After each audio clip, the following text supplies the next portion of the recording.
बिहार के गया में भाजपा के वरीय नेता और पूर्व केंद्रीय मंत्री सैयद शहनवाज हुसैन ने कांग्रेस प्रति का प्रहार करते हुए कहा कि राहुल गांधी की न्याय यात्रा अब सगुनिया यात्रा बन गई है। यात्रा जब आसाम पहुंची तो वहां केस हो गया, पश्चिम बंगाल पहुंची तो ममता बनर्जी ने ईडी अलायंस का साथ छोड़ दिया। यात्रा जब बिहार पहुंची तो नीतीश कुमार भी साथ छोड़कर चले गए। पता नहीं किस मुहूर्त में उन्होंने यात्रा शुरू की थी।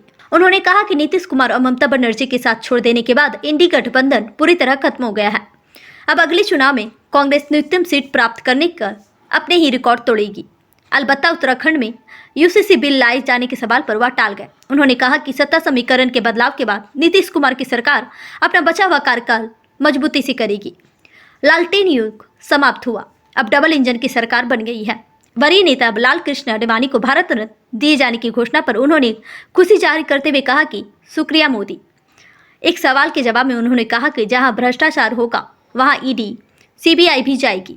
इस दौरान भाजपा के जिला अध्यक्ष प्रेम प्रकाश, उप चिंटू सिंह, पूर्व अध्यक्ष धनराज शर्मा, अशोक सिंह, राजू बर्नवाल, विजय आनंद, अरुण चंद्रवंशी मौजूद थे। फिर से जनता की चुनी हुई सरकार आ गई है।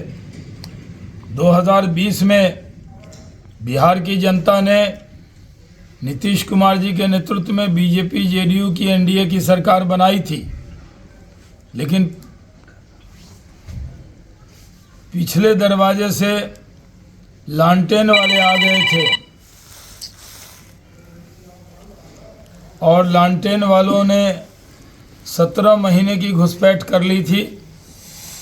अब वो जनता की चुनी हुई सरकार से विपक्ष में बैठ गए हैं, क्योंकि उनको जनता ने विपक्ष में बैठने का मैंडेट दिया था। हुकूमत करने का, बिहार के लोगों की सेवा करने का अधिकार एनडीए को दिया था। अब नीतीश कुमार जी हमारे साथ आ गए हैं, उनका प्रस्ताव आया जिसको स्वीकार किया गया और एनडीए अलायंस पूरी तरह ध्वस्त हो गया है।